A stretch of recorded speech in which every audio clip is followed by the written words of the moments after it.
నమస్కారం అండి అందరికీ. అయితే ఈసారి మన పశువులకి వరిగడ్డి కొరత అనేది ఎక్కువగా వచ్చింది. దీనికి కారణం ఏందంటే, పోయినసారి వర్షాకాలంలో వానలు పడడం వల్ల వరి కోత సమయంలో వానలు పడడం వల్ల మనం చైన్ మిషన్‌తో కోపియడం జరిగింది. దానివల్ల గడ్డి మొత్తం అందులోనే ఖరాబయింది.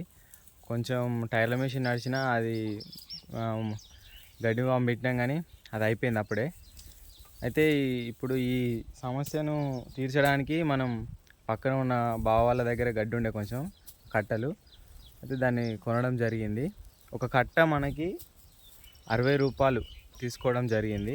అయితే ఈ వీడియో మన డైరీ రైతులు ఎవరన్నా ఈ వీడియో చూసినట్టయితే మీ సైడు ఒక వరి గడ్డి కట్ట ఎంత అమౌంట్‌కు అమ్ముతున్నారు అనేది ఖచ్చితంగా కామెంట్ చేయండి.